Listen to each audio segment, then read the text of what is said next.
welcome into this. Oh, you didn't hear me. You had headphones on. Never mind. Oh. Okay. Welcome into the Tuesday edition.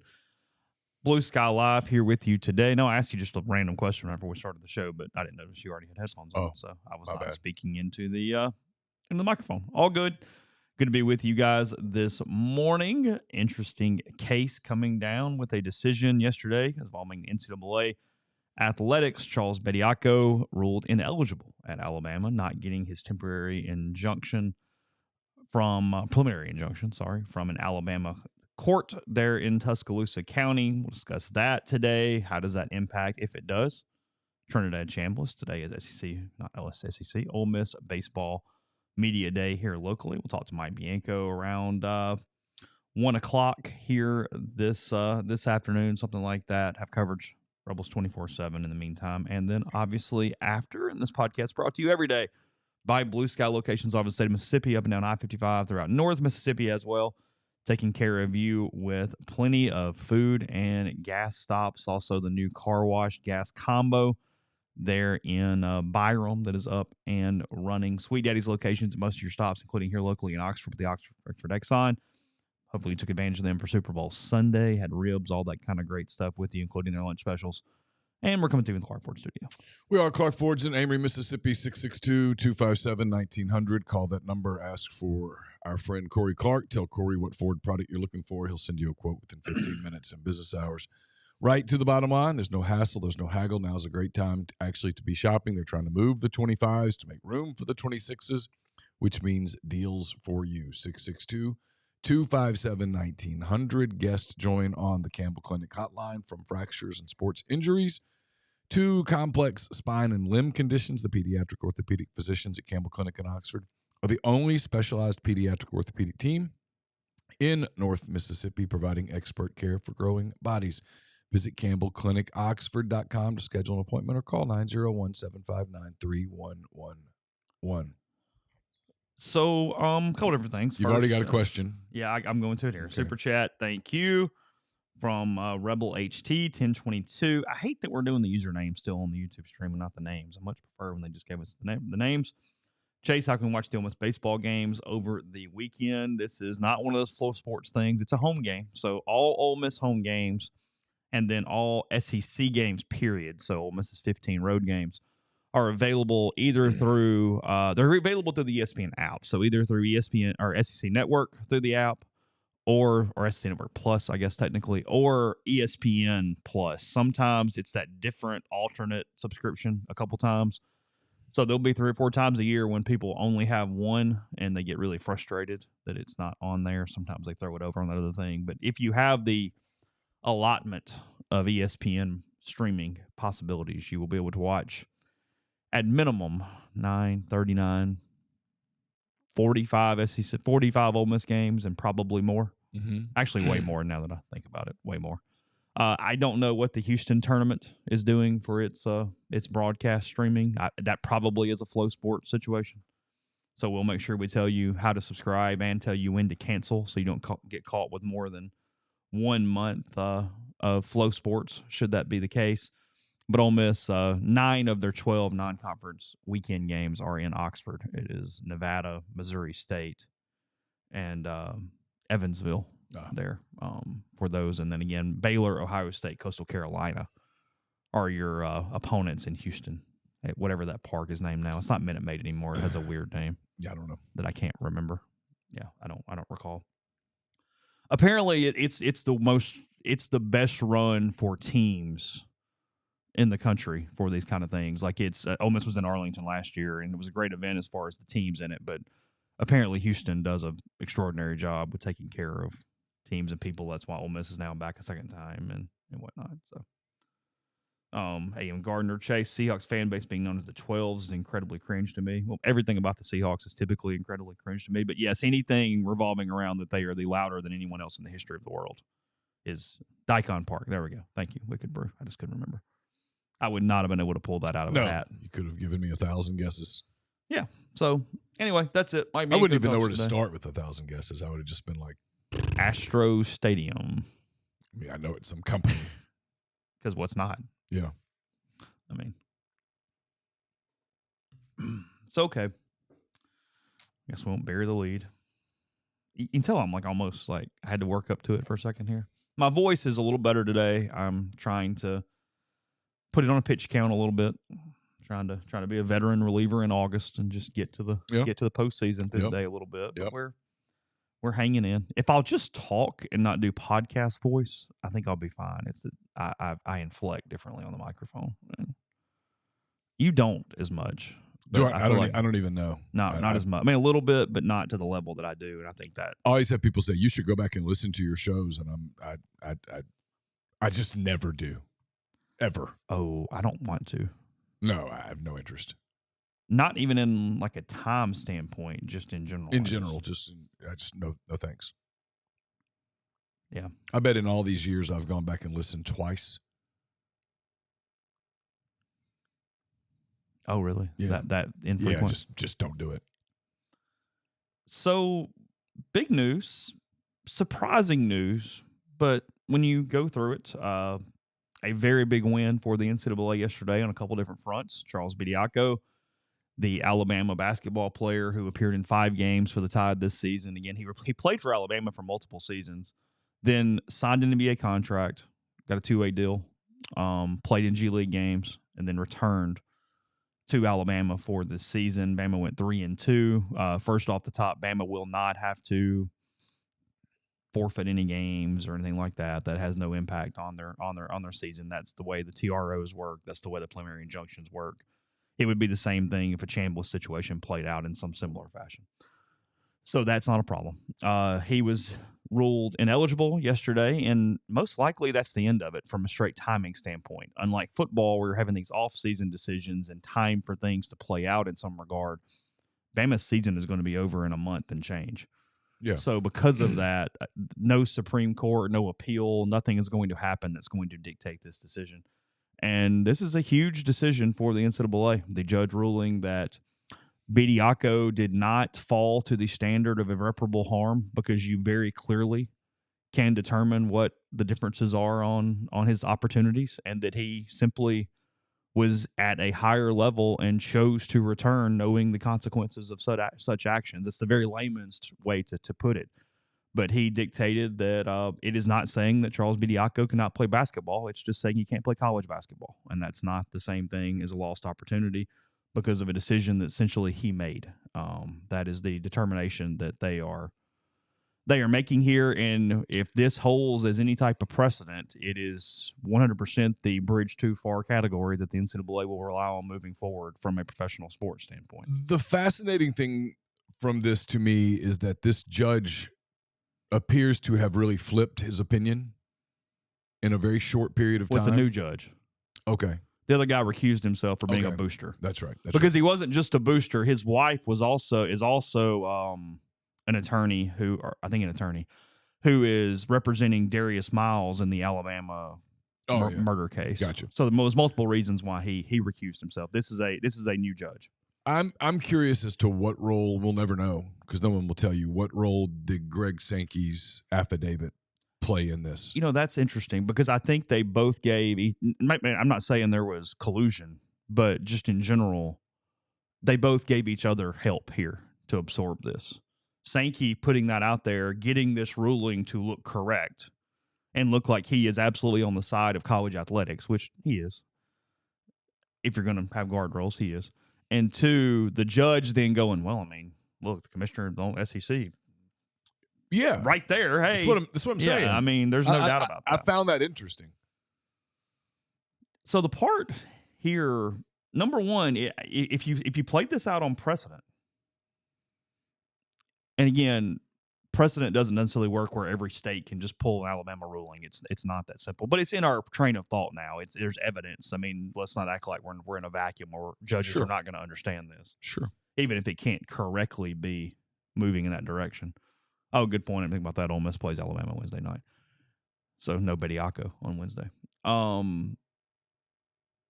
Any player who, and now the judge also pulled the distinction here that there is a difference in he created a little bit of separation where he's not punishing the European players who choose to then play college basketball. And that's where it gets a little flimsy. You get flimsy really fast. But I have a real minority opinion on this that I've about decided to kind of keep most of it to myself, because I think we're approaching the point with this where we're starting to play with the rules. And then here, and I'm kind of glad Stuart Mandel pulled this out. They did good work yesterday. I won't say that very often, but I'll give Stu one for the day. This is the judge's inside the judge's ruling, the written understanding. Okay, I'm going to read it. Primarily, the plaintiff asserted that with the court issuing the injunction, he would not be able to enjoy the financial benefits related to revenue sharing opportunities afforded college athletes. The argument is without merit. Any lost income is reasonably quantifiable and thus not irreparable. See Black's Law's Dictionary defining irreparable as an injury that cannot be adequately measured or compensated by money. I find this interesting because that's also in Chambliss's thing as far as irreparable harm.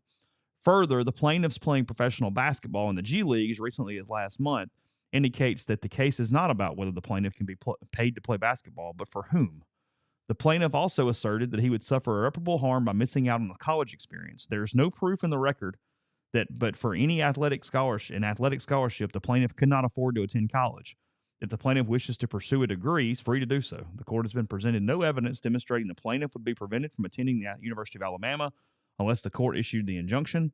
The plaintiff has failed to establish that he would suffer irreparable harm absent the issuance of the injunction. So basically, he's saying, "Hey, you chose the professional basketball. Is this you where had an offer?" Nate Oates hurt him last week when he said that he would honor his scholarship. Well, he didn't help him. I don't. The judge's ruling would be this the same way, because all you'd have to argue is that Bediako could, in theory, be accepted, and afford to pay for the education. Okay. But yes, there's no doubt Nate Oates absolutely hurt him, because he goes, no, he's on scholarship whether he plays or not. So here's your college experience. I mean, Nate was dumb as hell in that. There's no doubt about that. I guess you're under oath and you have to answer the question honestly. So the courts use this Black's Law Dictionary's definition of irreparable harm, which is different than what most people would find in Webster or whatever. It's the one way where, look, I wrote this last night. It's apples to mangoes on Chambliss's case in so many ways. There's not a lot. There is no clear precedent between these two cases. But I do find the irreparable harm thing interesting. Only if some judge, now look, they'd have to really skirt the definition.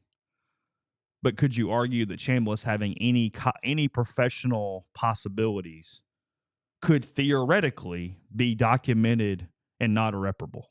Again, you're really pushing it because it's theoretical, and courts typically don't like theoretical. So I don't think that would play at any measure. But I know some people are just kind of freaking out going, God, you never thought a local judge would rule against the player, and like, wow, yesterday. But from a legal process, I think that's the only time where you could even play a comparison to this case. Otherwise, I don't see a comparison. It's the whole, he could theoretically, he needs a reasonable comparative opportunity, which he would not have. Theoretically, I guess the argument would be, I'm not making this argument. I think I've been really clear on this, but I've learned to be super careful because multiple reasons. I guess the theoretical argument that you could make is, he could declare for the NFL draft, be drafted, and play professionally.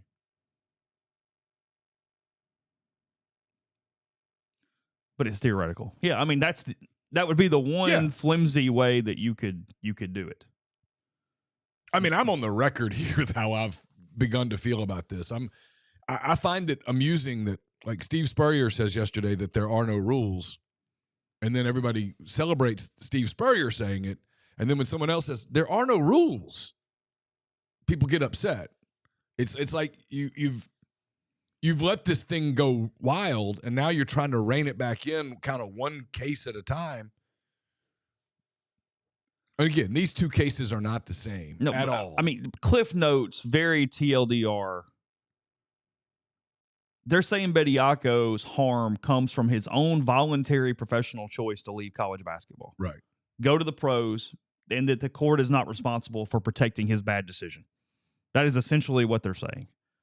They're saying Chambliss, courtesy of Margin Liston, is arguing that his harm is flowing from illness, misapplication of rules, selective enforcement, and frankly, administrative bad faith at this point. That's the way that Liston and Mars are interpreting this. Also, Mississippi law matters. It's a little different. You've got a loss of a very unique contractual opportunity, clearly, with Chambliss and what he's trying to argue. You can constitute and argue irreparable harm even if other alternative incomes exist. The argument is not can he make money elsewhere. It's that is the opportunity for a similar and meaningful replacement there or not. And yeah, you can't guarantee that in the Chambliss case. So I don't think this is. I just don't know. I'm not an attorney. I don't have any other than some journalism law in undergrad and grad school. I don't have any legal expertise whatsoever.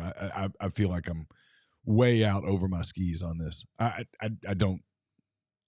I put the two. I will say this. I was very surprised that a judge in Alabama, an elected official, made this decision. Chauncey, I did not, and I have not talked to Richard this week. He said Richard had a super talk statement yesterday where he wanted Ole Miss fans to pump the brakes, assuming Whitwell will rule in Ole Miss's favor. I have no idea what he's backing that off of. I have not talked to Richard in the last 24 hours. Know. So I have no clue. Don't know there.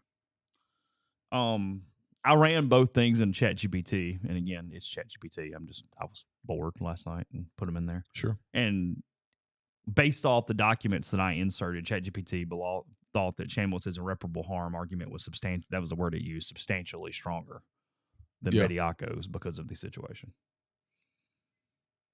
So, said it actually pulled it up here. It ended with the judge denies Chambliss. It won't be because of Bediako. It will be because the court decides not to simply wade further into NCAA governance at all. Oh, and just stays out of it. And there's no sign that is where we are headed at this point. Yeah, you've covered this a lot more than I have. I don't know.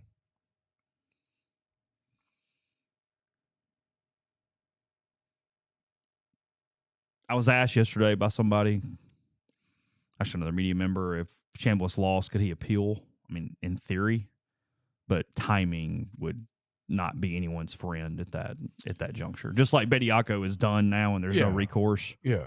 There would be no likelihood of that moving through in a manner that would be acceptable for anyone involved at that point. Yeah, because it's middle of February basically now.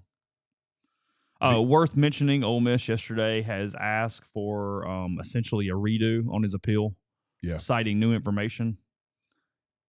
I'm guessing that it's related to practice logs. I do not know that, but I know that they had been trying to work with Ferris State to produce some documentation for different things from that 22 season. So I am assuming that is the case there, but I do not know that, however. So, but just and so the NCAA is basically arguing that the documentation now is just being retroactively produced. Is that what they're saying, essentially? Or is it not that simple? It is and isn't. It is that simple in a way that there was not in there, whatever the word is, contemporaneous evidence, which means from the time period. But the NCAA is being very anti-player in how it determines whether Division II or Division I rules apply and to what part of the argument. Because Division II had no barrier to provide those things in real time. It was not part of their entire process. So now coming back when it's a D1 thing and going, well, I mean, if Ferris State had done this, and Ole Miss's argument was they're not required to, and it's not even part of their thing. So how can that be the thing that causes this one way or the other? It's why, I mean, I think as much as anything, I think Mars, and again, taking an announcer's comment off something is very difficult. But at the same time, I think Mars has a very compelling case based off the school at the time, because that's how these pre-production meetings work, telling the announcers, hey, during the game tomorrow, he has 2 years of eligibility remaining, and we're expecting a medical redshirt for 2022. That completely contradicts where the NCAA used that selective quote back at the very beginning of this public process couple months ago where it said it was due to development reasons. Because they clearly had to have told those announcers yet. That's 100% how that works. Yeah. Some coordinator or some AD or some coach told the announcers he has a medical for 22. Probably the head coach. Probably. Because it's D2. That's probably what happened. They sat down the night before the game on either a Zoom or in person at the hotel and had a 20-minute meeting. Yes. That's just how that works. So I think that's actually really strong evidence. Because that is a real-time comment from the program that then went out on, theoretically, worldwide television. Yeah. National TV, whatever. Yeah, this is the part that I'm not going to pretend to have any experience as a judge or in a legal matter. But common sense. Is a judge going to say, "Hey, well, that's not in writing"? I don't know. I have no idea. So I'm not. Yeah, I get it. I'm not insinuating that. I don't know. I just don't have any. I don't feel like I have any legal expertise to wade into this whatsoever. I want to read Charlie Baker's comment after the break. We'll do that in a second. First, tell you about AnySpark, the fastest, most reliable fiber internet option available. Whether you're streaming the Rebels or connecting with family and friends, they offer both residential and business packages with speeds up to 2 gigabits. To learn more, register for service, nespark.com. AnySpark, get connected, stay local. Ole Miss had a great portal season, and you can too. Do you have an old IRA or 401k with a former employer? Is that money stuck with a bad team, not living up to its full potential? Put that account in the transfer portal. Let a fellow Rebel professionally manage it for you. Andrew Seago Wealth Management will build a playoff caliber portfolio just for you. Book a quick discovery call today at rebelsretire.com or call 901-482-2676. Maybe you need tax saving strategies or retirement income planning. That's what they do every day. So give them a call at 901-482-2676 or book a discovery call online at rebelsretire.com. I'll have a mailbag to you as late as tomorrow, as early as late today. It's brought to you by Art Hayes, Sotheby's International Realty. Are you thinking of making a move? Put the power of Sotheby's to work for you as a licensed agent with Sotheby's and a supporter of all things Ole Miss. Art can help you buy or sell in your hometown or anywhere in the world at no charge to you. Seriously. So call and ask Art how. 612-805-5929 or email Art at arthur.hayes@lakesmn.com. We're brought to you by Comer Heating and Air, Southern Air Conditioning and Heating. Different names, same great people, products, and services. If you live in Oxford, Batesville, Tupelo, or the surrounding area, call Comer at 662-801-1777. If you live in Memphis, Hernando, South Haven, those areas, call Southern 662-429-4429. We're also brought to you by ENT Physicians of North Mississippi. As the largest private ENT practice in the state, their goal is simple: delivering fast, expert, comprehensive care for patients of all ages with ENT, allergy, sinus, dizziness, balance, and voice-related needs. With same-day or next-day appointments with ENT urgent care for that annoying cough or sore throat, in-office CT scans, and same-day allergy testing, and access to their comprehensive audiology team offering a full range of services from hearing aids and custom hearing protection to potential surgical options, ENT Physicians of North Mississippi are committed to removing barriers to care. They now have the new locations in New Albany and Starkville, in addition to Tupelo, Corinth, and more. Get more details at entnorthmississippi.com or call 662-844-6513. This show is brought to you by BetterHelp. Sometimes it can feel like everyone else has it all together in their love lives, whether married, dating, or single. The truth is most of us are still figuring it out, finding our way.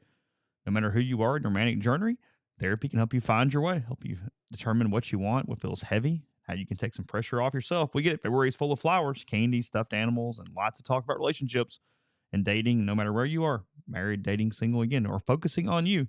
You're right on time. Therapy can help you find your way and see more clearly where you want to be. Sign up and get 10% off BetterHelp.com/MPW. That's BetterHelp, HELP.com/MPW. Podcast is brought to you by HornLegend.com. Horn Legend is still giving away 20% of Ole Miss-related sales as well as jacket and vest sales to the Ole Miss Disaster Relief Fund, the official university fund there to help from Winter Storm Fern. When you check out, free shipping, 20% goes to that with the code Rebel Relief. So for your hoodies, your jackets, your vests, your CFP gear, got one of their hoodies on right now. It's hornlegend.com and click MPW Digital. In the drop down, we would appreciate that. All right, so a couple different things here, and then we'll get off Bediako at least. NCAA President Charlie Baker released a statement last night. His statement here, verbatim, open quote, "Common sense won a round today. The court saw this for what it is, an attempt by professionals to pivot back to college, and cried out the next generation of students. College sports are for students, not for people who already walked away to go pro and now want to hit the undo button at the expense of a teenager's dream. While we're glad the court upheld the rules our members actually want, one win doesn't fix the national mess of state laws. It's time for Congress to stop watching from the sidelines and help us provide some actual stability." No, okay? It's not. It's time for you to put in your own rules, to put rules in that people can agree to, find a way to get them ratified, and go from there. You got to stop leaning on Congress.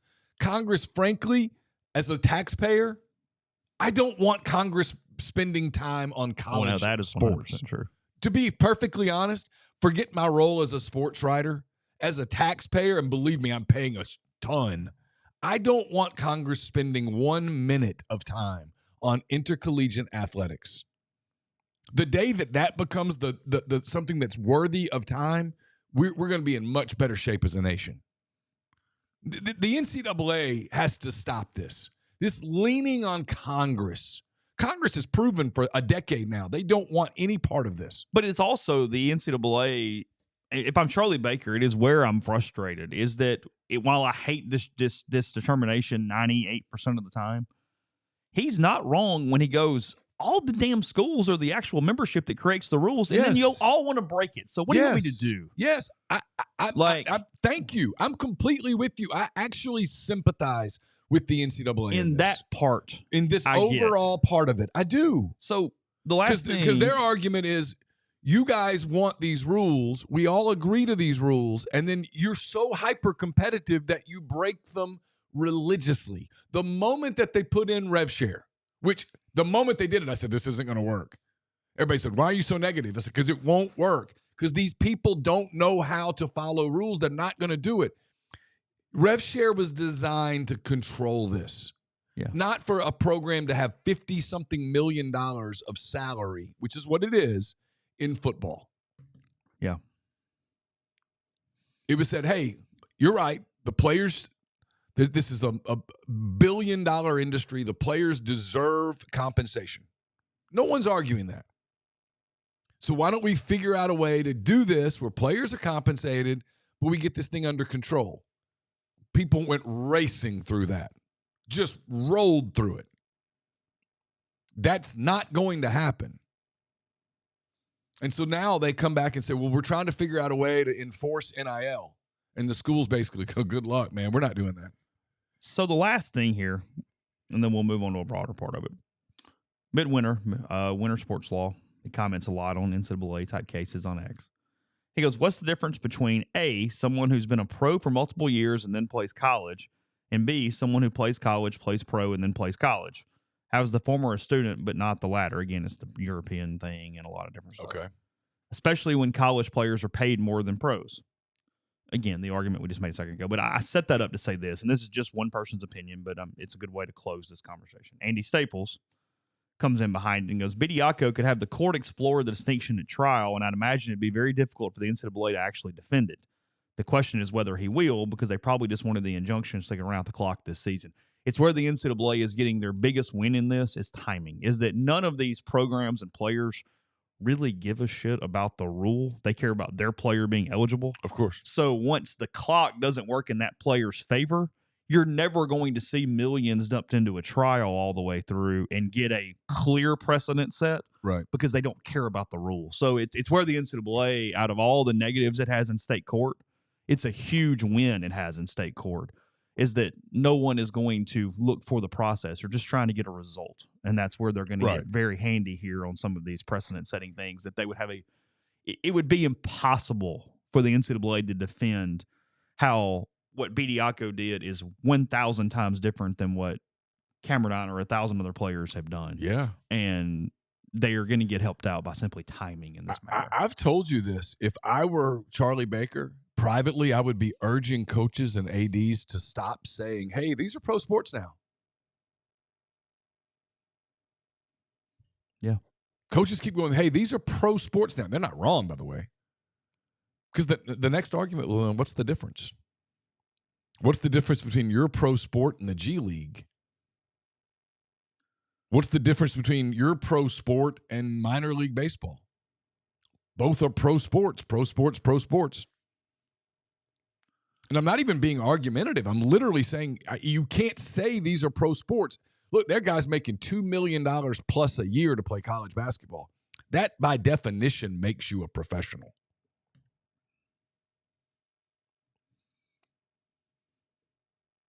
Nobody in the G League's making $2 million. So what's the difference? No. And it's... Again, so you see people go, well, there's levels of pro? Well, how does that work legally? Yeah. I mean, that's been my question on this all along. Is where I agree with you wholeheartedly is that the entire institution of college athletics needs a differential from pro. The moment you say it's pro, you go, well, why is it even? You're not built on having the best players. It's literally not even part of your structure. So why would you admit that out loud? Why would you want it to be that? Because frankly, if it is, why do you exist to begin with? Maybe you shouldn't, or at least I got lost in that. If you claim that it's pro sports, okay, pro sports are not why college athletics are successful. It's what could end up killing college athletics. We can have that argument or not. Yeah. If you want to say it's 100% pro sports, you're not built on developing the best players possible. They're going to be in the actual professional top tier leagues. So if you're claiming I'm only a minor league, why are we even existing or carrying to the level that we do? You're actually harming the emotional element and the reason that people care or do this to begin with, from a fan, from a donor, from a booster, from, frankly, an institution standpoint in some ways. You're demeaning your entire argument on what will or will not make you successful moving forward by calling it a pro sport. I mean, it's back to our total thing here. You think if you let Pandora out, it's going to run wild, and we'll see what happens. I think yesterday is a very big win if it proceeds on, because it might be the only thing that saves it. And I feel very strongly with this. I could be wrong. I 100% could be wrong. But it's where I feel today, because you're 100% right. Ratings are up.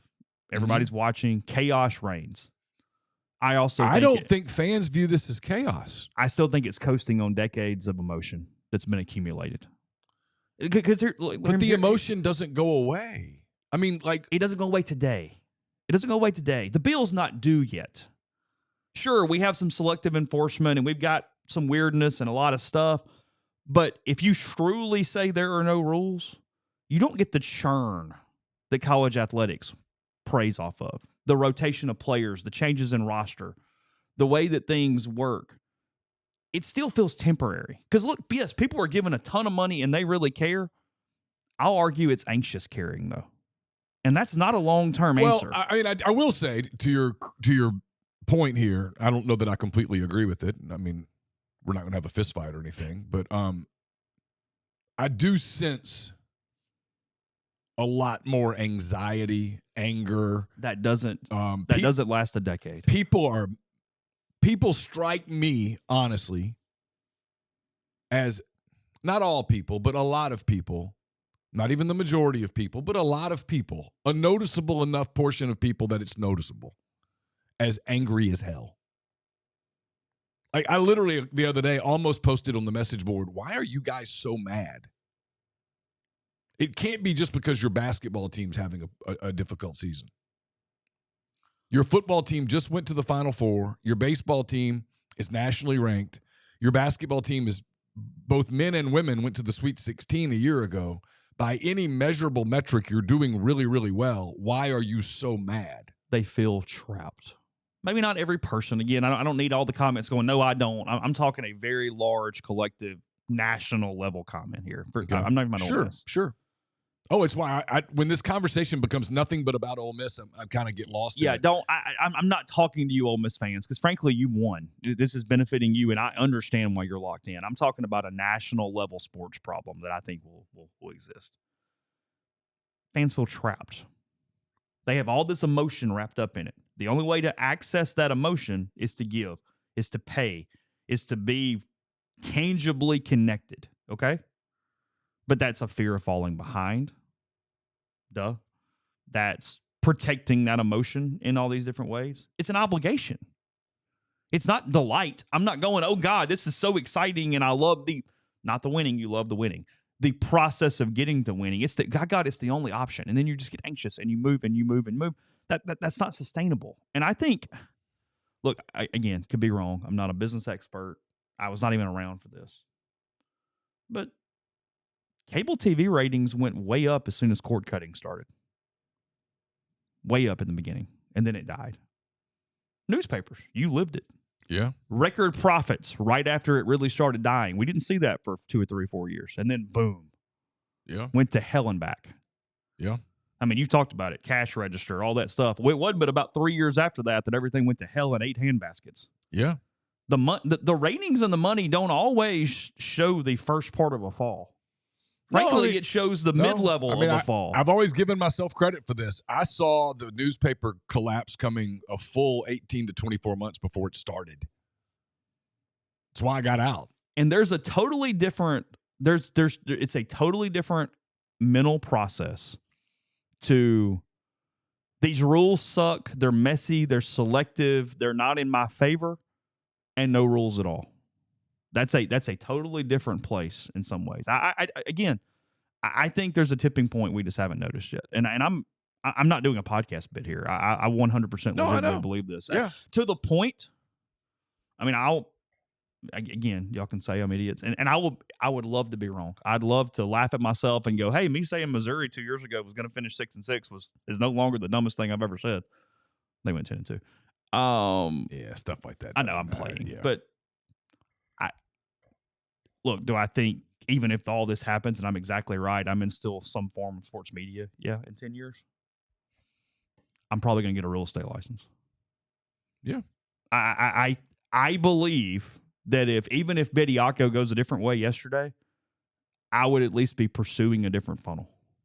Sure, I believe in what I am seeing as a future situation. Well, you're more connected to people because of your age and your friendship group and stuff. You're more connected to people.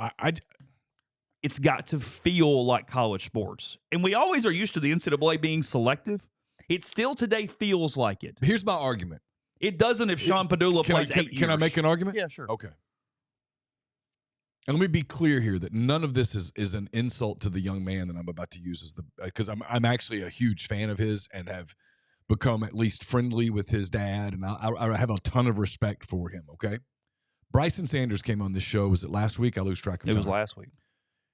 Tuesday or Wednesday. Bryson Sanders came on this show last week and talked about, I asked him the question, you could have made more money in the open market. Why did you stay? And he talked about how this is what he chose. He was thinking about his legacy. He loves Ole Miss. He loves the fans.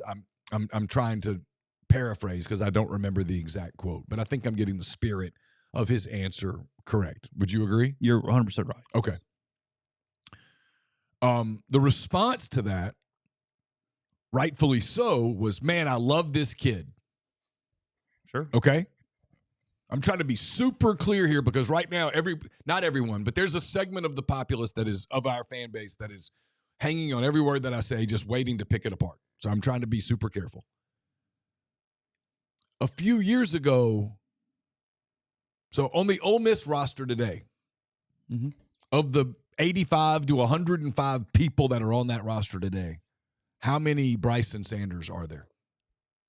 5? Yeah, I mean, I was going to say 10 tops. Okay, 10. Sure, whatever. All right, let's go with 10. To that level, at least. I mean, again, I'm not saying that 90% of your people don't care at all. But 6 years ago, there were 40. Oh. When I covered Auburn in 2000, there was 80. One of the teams that I covered that I really enjoyed covering, Ben Leard, Rudy Johnson, God rest in peace. Oh, yeah. Rob Pate, Alex Lincoln, that team, Cole Kubelik.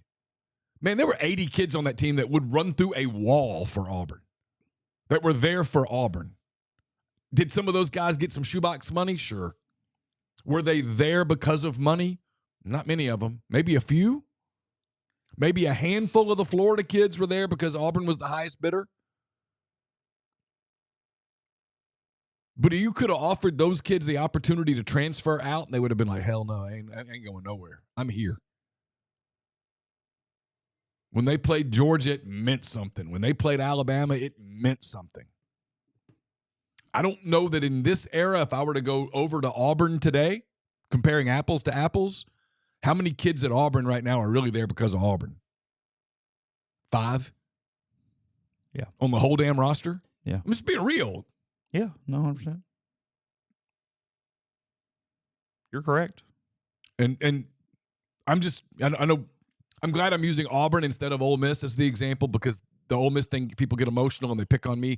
The Auburn thing's very real. I mean, I covered that team, it's man. Every school. That was a locker room full of kids who'd been through a coaching change, the whole deal. They signed with Terry Bowden. They were playing for Tommy Tuberville. And they were there because of Auburn. The tradition, the Eagle, the Toomer's Corner, the whole shooting match. And if I walked into that same building today, they just went through a coaching change and those kids are there because Alex Golish is there or they got paid or whatever. And Auburn is going to be expected to go, they're probably going to go 7-5 next season with a $30 million roster. They've come out publicly and said we're spending $30 million on a roster for this season. That's not a guess. That's what Golish said. Yeah. They're going to go 7-5. So if they're fortunate. Average, it's $30 million. Yeah. And then here's one too. And look, short term, it's really successful. And short term, it makes sense. It gives buy-in. It gives a tangible feeling to fans. But the average fan is giving their very real money. Mm-hmm. And that's not what's actually funding these rosters. No. It helps because anything helps, but it's not. But it's leading to the anger. It's the minority.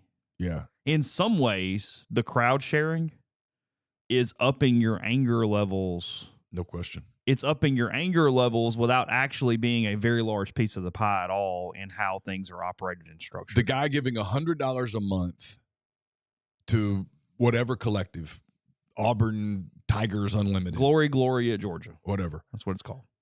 It's $1,200 a year. That $1,200 is not moving the needle at Georgia. It's doing nothing. But in that fan's mind, it's, my God, I've invested in this. I'm not getting my ROI. Yeah, because that means something to him. And yeah, because it's real money. It's money that his wife goes, why are we doing this? Right? Why? Hey, that $100 a month could go towards whatever. And for some people, it's a lot more than $100 a month. College athletics, sports. Stacy says, not to interrupt you, but I think Stacy's a female. I'm not sure. Maybe she is. No, it's Stacy. It's Stacy Stewart. Yeah. You also couldn't transfer freely back then. That changes the mind. I agree with you completely.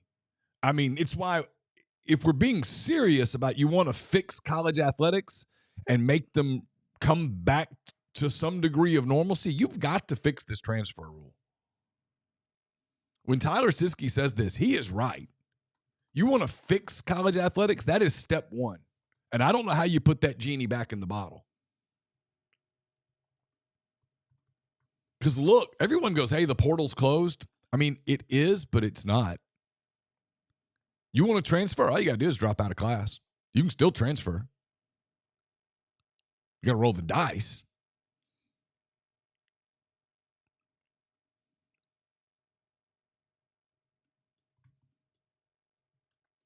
Kyle, saw your Venmo. We'll get on that. Obviously, I'm not going to read it on the show, but yes, I will. What would you say? No school has. Oh, someone said something to us. Yeah, somebody said, well, 50,000 people give 100 a month. There's the number of people who give is so small. That doesn't exist. I mean, it is way lower than you think it is. Yeah. It's minuscule compared to that. This is where the collectives don't want, and I don't blame them. They don't want to put this out publicly. We don't do a very good job, we being the media, of really diving into this in large part because it's almost impossible to get those numbers because they're not public. But no, you're not crowdsourcing a program, pushing it from one level to another. It's just not happening. No.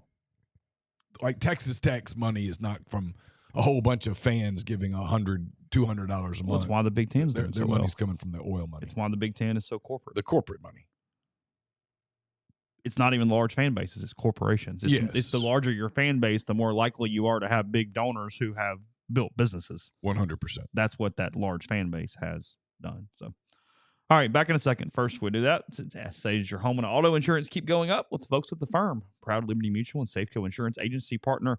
Take a look. They also sponsor our internship program. Peyton will be on hand at the Pavilion on Thursday night. Ole Miss women facing Arkansas there with Coach Yo's team returning to face the Razorbacks. Founded Ole Miss alum Brian Hayden. The firm services the entire Southeastern Conference with their team of licensed professionals. Review your insurance needs and put together coverages that protect you and your family without breaking the bank. Schedule a consultation by calling 662-236-1101 or email staff@thefirmsouth.com. Arnett's Fine Jewelry is a fourth-generation jeweler located in the old Landman's Building on North Lamar Avenue in Oxford. It's Valentine's week. Valentine's Day, I think, is Saturday. Is that right? Saturday. So you still have some time to go get your Valentine's gift. If that's not your thing, well, birthdays, graduations, anniversaries, those probably are. And they've got great gifts for all of those occasions as well. At Arnett's, they want to be your jeweler. Baseball season begins on Friday. What is it, Chase? 60 games at least coming up?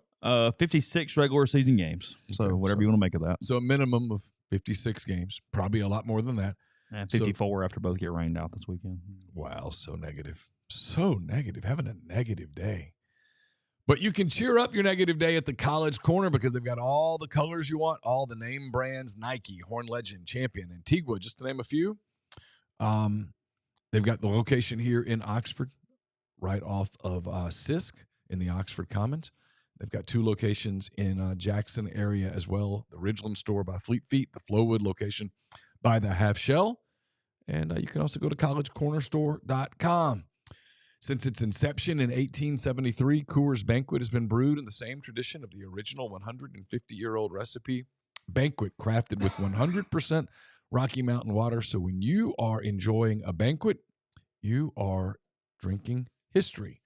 We're also brought to you by Argent Wealth. When you work with Argent Wealth's 401k advisory services, you gain a valuable advisory team and time-saving resource that will help you develop and maintain a solid strategy for your retirement plan. They're committed to providing you with the personalized attention and involvement that you want and need. Their goal is to help you manage your 401k plan properly and ultimately improve your employees' retirement readiness. It's myargentwealth.com. Podcast also brought to you by New Albany Pharmacy and Solutions, located at 140 Fairfield Drive in New Albany. Contact them 662-539-7777. Family-owned pharmacy, excellent service, wide range of gifts for all ages, home decor, and more. Tell me you heard about them from MPW Digital. Get 15% off any non-medical purchase. Again, that's newalbanypharmacy.com. New website, great way to see what all they have to offer. Let's see. What was I going to talk about real quick? I feel like I had one more thing on that. Now I'm not 100% sure what it was. But I don't know.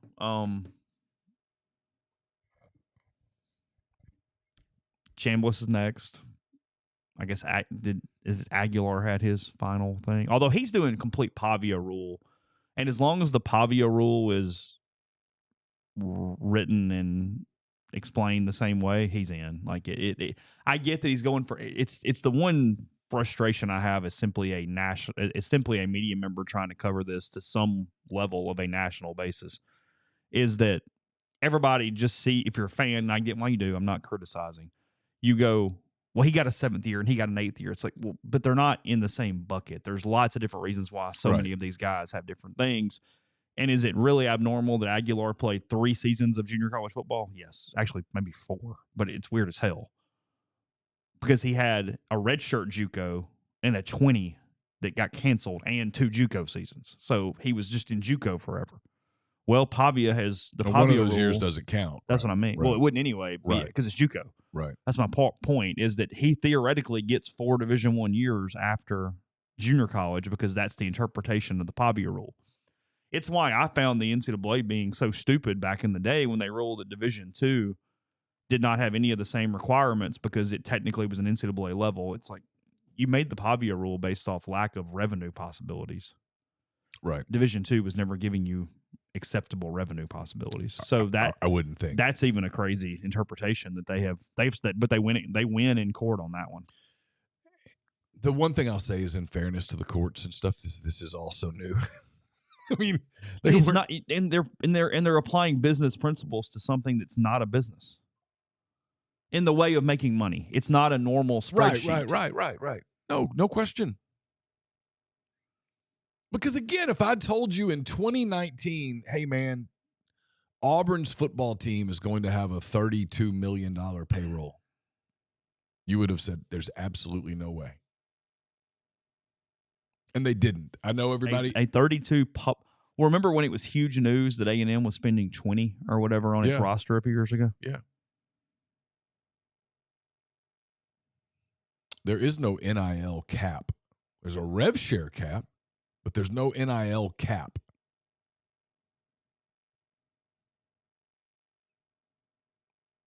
So I'm just reading from the stream. No, you're fine. And is it enforced? Different people think different things. I don't really know. And this is where, like, people say, why don't you guys get, collective guys on? Because they're not going to be they can't be. And this isn't a criticism of them. If I were in their shoes, I wouldn't be transparent either.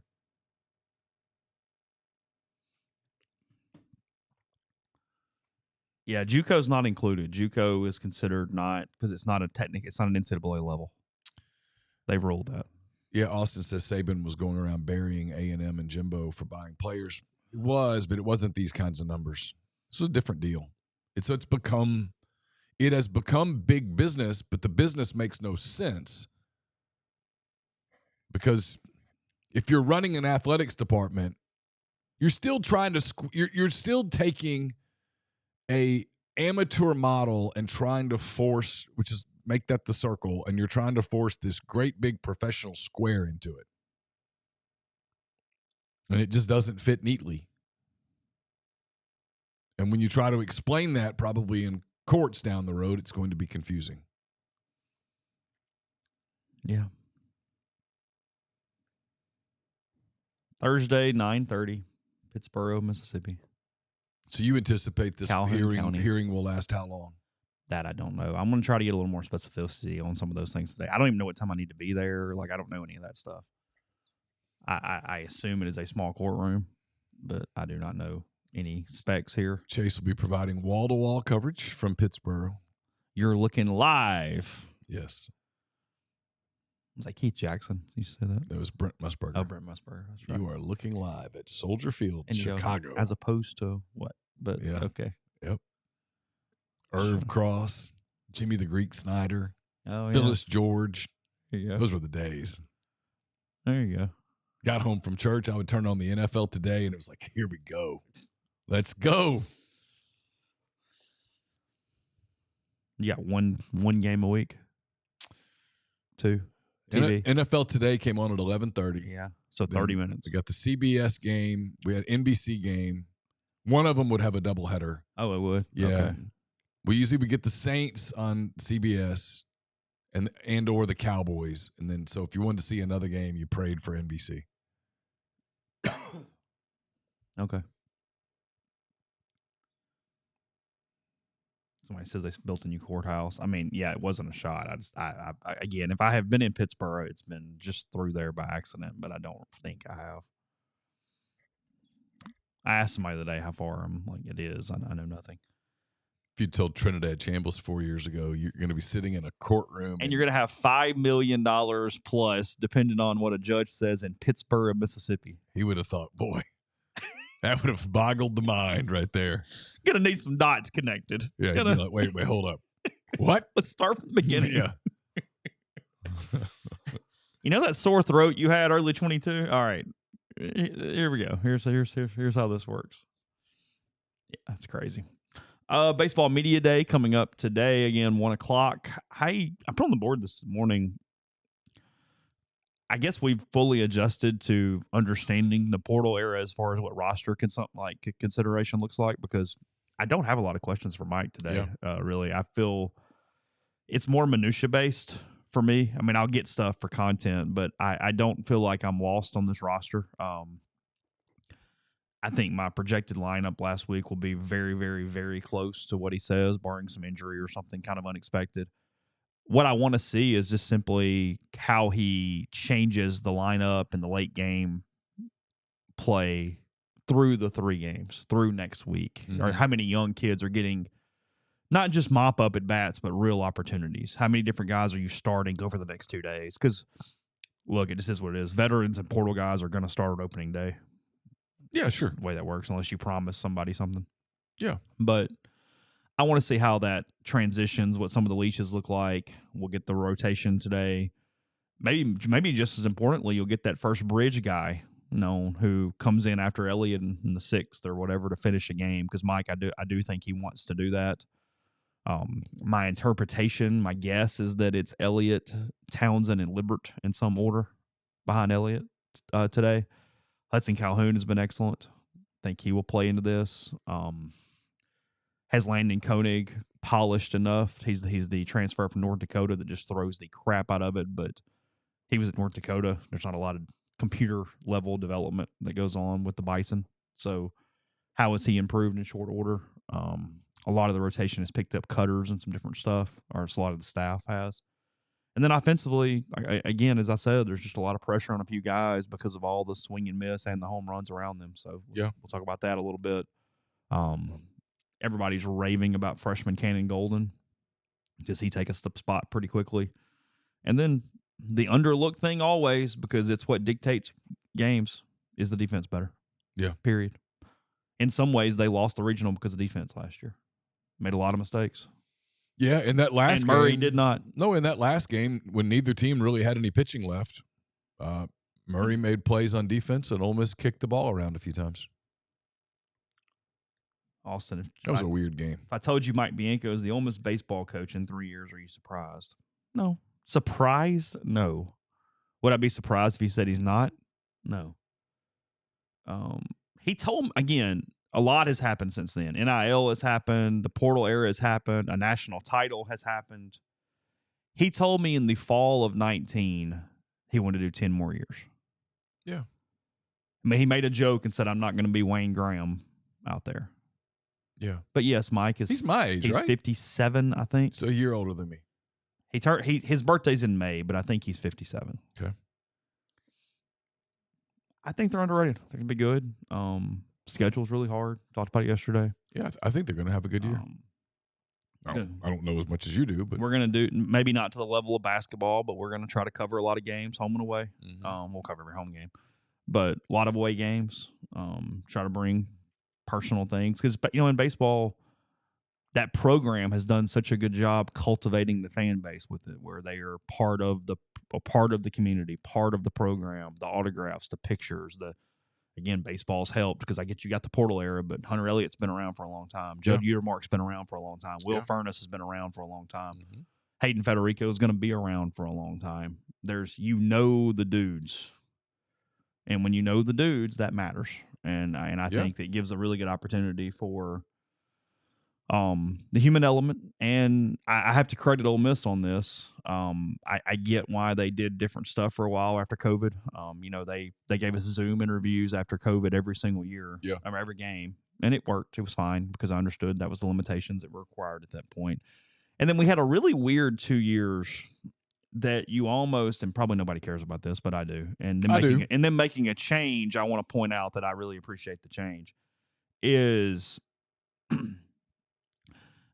they would do Zooms for media, but if anybody was on site in person covering it, that person asked questions of the coach first, and then the Zoom would ask questions after that. But it's all being recorded. So it actually made you hurt in a lot of ways by going to the games because you're asking questions from the game, seeing things nobody else saw, and everybody else is just sitting in their computer with a way to put it out immediately, either on their message boards or X or wherever, before you even get back to the press box. So it was a very difficult, frustrating thing for a couple years.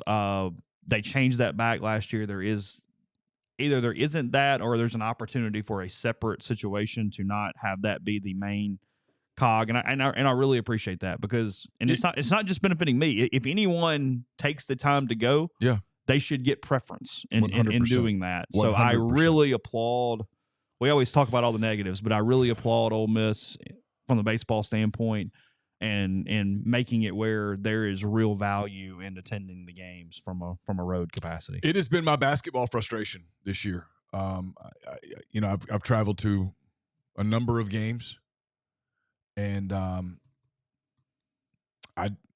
couple of times I have been able to get breakaways, but very frequently I have been the one sitting in the press conference, and it's something Ole Miss is going to have to fix moving forward, like next season, or I'll have to reevaluate what I'm doing. They're broadcasting the press conference over the radio broadcast, and so all these reporters, it's being real. I mean, I'm probably pissing some people off right now, but it's the truth. And if they were in my shoes, they'd feel the same way I felt. They're sitting there transcribing in live time while I'm participating in a press conference. I'm basically doing their work. And they're not writing said on the radio broadcast of the game. They're writing it as if they're there. And I know 90-something% of the people that consume don't care, but you care when you're there. You know, I mean, you care.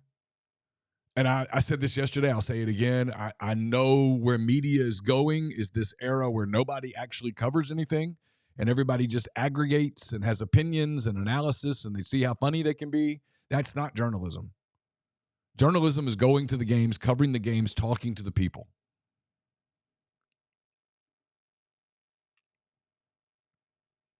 That's what it is. The rest of it is not journalism. It's blogging. If you're not there and you're covering it, quote, covering it, you're blogging. And that's fine. There's a place for blogging. But it's not reporting. It's not journalism. If you can't put a dateline on it, you didn't cover it. You recapped it. That's okay. We won't cover every game. No. So there will be games that we recap.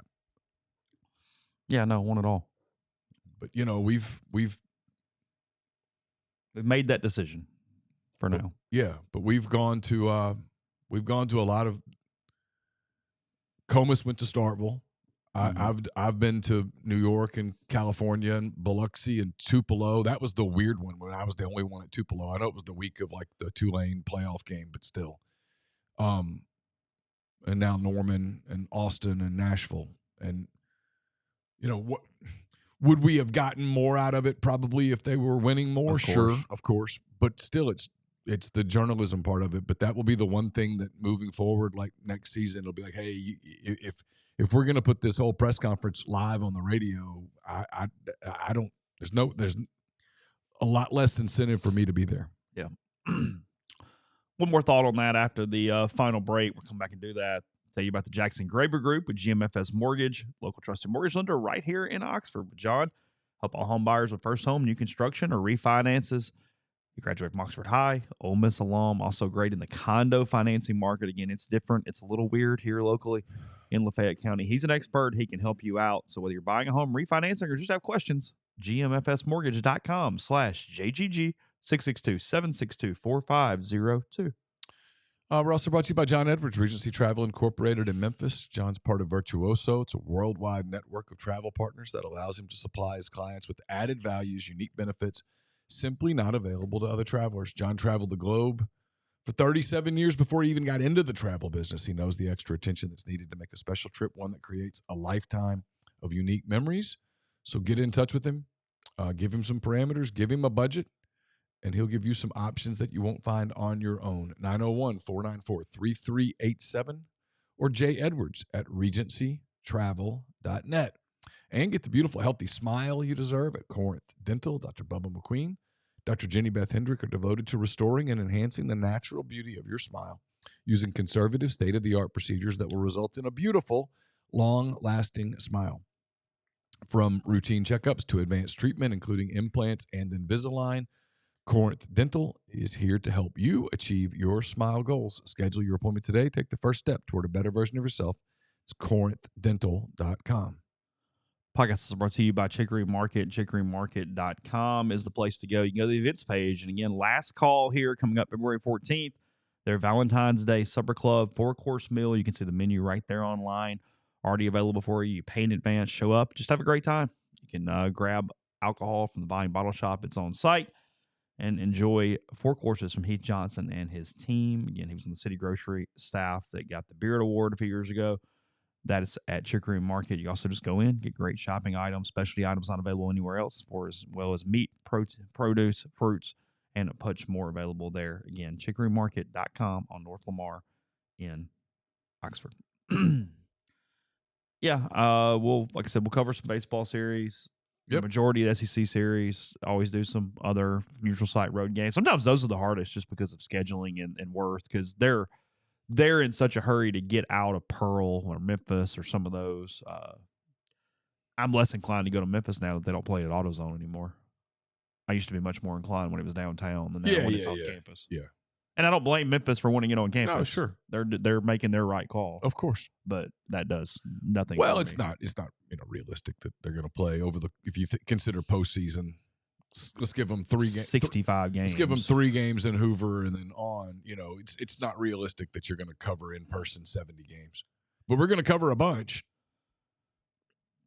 Yeah. We'll cover, from a regular season standpoint, we'll cover the most that we have covered since 2014. Yeah. I covered a ton of baseball in 2014. God, I went to Hammond for a 2-day set in the midweek. Yep. Not a happening place when the game's over. Not a lot in Hammond. Because I'm anti-Middendorf's. So, like, that's even. Oh, yeah. They have a nice brewery there. Do they really? Too. Yeah. Okay. Because I stayed there the night before I think I got Jimmy John's when the game was over. I think that's all I really had available at the moment. I stayed there the night before the LSU football game, the last time Ole Miss played in Baton Rouge. Did you? Yeah. And then drove back to Hammond. Yeah, Memphis has always had a on-campus baseball stadium. They've renovated it and made it nicer. It used to be Nat Buehring. Now I think it's FedEx Park. Yeah, I understand why they would want, Ole Miss is an attractive non-con opponent. I would understand why you would want to bring people out to your stadium. I get it. Yeah. I totally understand that. Why go to AutoZone where it's going to be more Ole Miss people and you're outside your own park? I mean, it just makes no sense. You're benefiting Ole Miss in doing that. You built your park to benefit your program, and when you have an attractive non-con team coming in, you should try to play them there. I totally understand that. I don't think this has been announced, so nobody shoot me if I'm wrong, but I was told yesterday, I was trying to help plan something for the fall, and was told that homecoming's going to be Missouri, so if anybody cares about that or whatnot, but I'm hearing Missouri is the homecoming date for the fall. So okay. Was not told not to say that. So there you go. That's fine. That does not feel like proprietary information, does it? Doesn't feel like the kind of thing that doesn't get over the threshold of being like, what the? Of all the things we've said today, I don't think that's going to be the one that upsets them. Honestly, I can think of a couple of things that are probably going to irritate them more than that. My favorite college park. Oh God. In the super park category, because those are 2 different answers. I'm going to call anything a super park that has over 7,000 seats. Okay. Bomb in Fayetteville. A couple things I like. Really good press area. If you have to eat there, their concessions are really good. They've got, duh off the name, but they have really good barbecue areas and stuff around there. And then I like how the stands go down to the field and slope down, not up. That they do. Look, the nicest park in the country is Mississippi State. It's not close. It's outstanding in every way. The best thing about them is they have the 360 views where no matter where you are, you can see from any of the concession stands all the way through. You can still see the field. They do a really good job with that. Yeah, Chauncey, I like meatier catfish. I don't like really thin catfish strips. Again, it's a little bit of a bit, but I don't prefer it. So it's Fayetteville, and that park has held up well. Look, it's not old, but it wasn't necessarily built 10 years ago or anything either. So it is held up well. I don't think this is biased. I do think on the best days, Swayze has the best environment because of the sectioned off areas separating students from outfield adults and everything. It is set up correctly to maximize environment. So I think I think LSU's park is overrated because it looks unfinished. It's got so much metal and stuff around the home. They made it to look like the old box. And when in doing that, it doesn't look modern in a lot of ways. Yeah. I know I've talked to some coaches who have been surprised that some even their under amenities are not. They're great, but when you think LSU, you think best at everything. I think they did too much of a hat tip to nostalgia and not enough to. Hey, it's got them a little bit. This is a baseball park.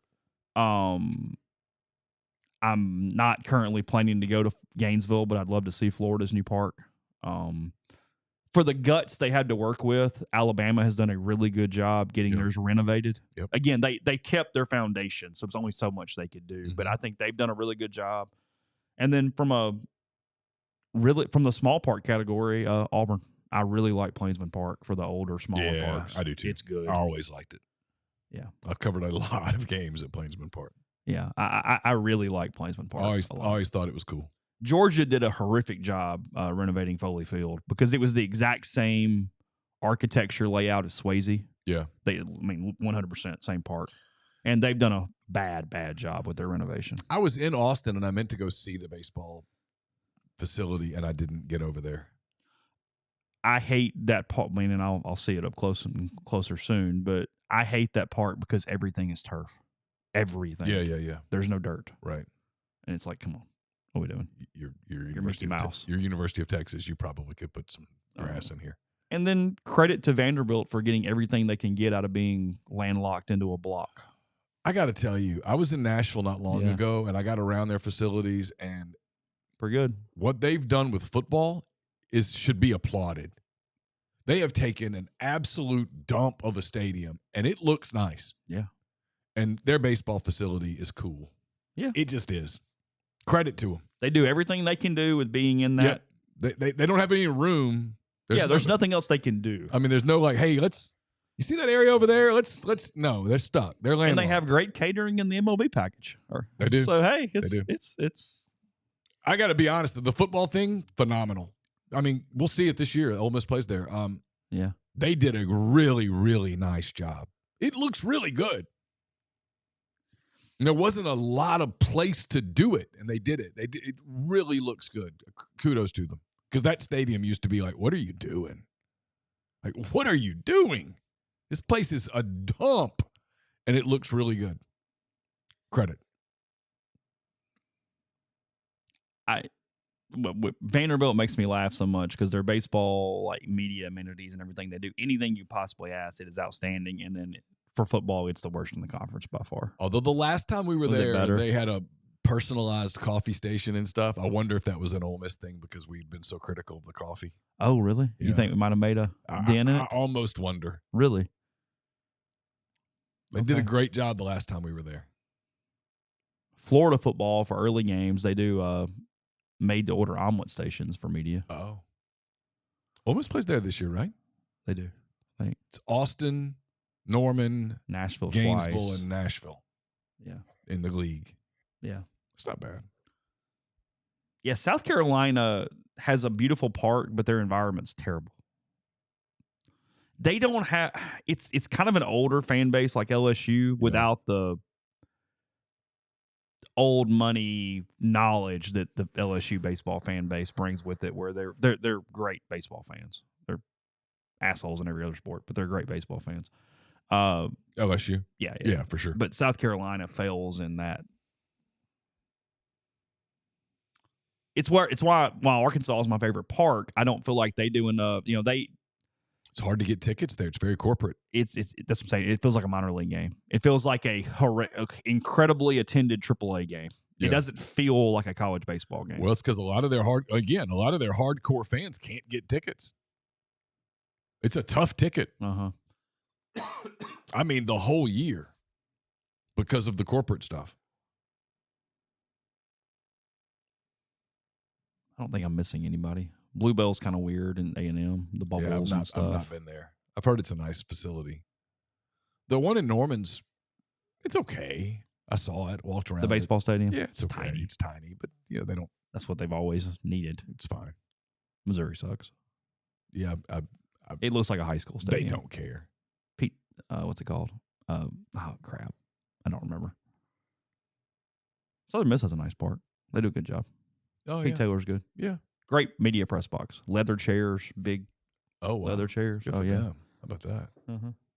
So, all right, he's done that program's been really good for a long time. Fantastic. Yeah. All right, we're rambling now, but we'll be back tomorrow. We'll discuss. I don't know, something. I actually had a couple topics in my head a minute ago. We do have basketball tomorrow. We'll talk about that. I'm hoping we'll have a pretty good basketball segment early in the show tomorrow. We'll see. Okay. What time is Bama tomorrow night? 6 o'clock. I had thought it was 8 o'clock, and I found that it was 6 o'clock, and it was like a Christmas present. That's a win right there. Oh, that's a dub. It's a big dub. So, all right. Thank you guys, as always, in the stream and elsewhere. We'll talk to you again tomorrow. Take care.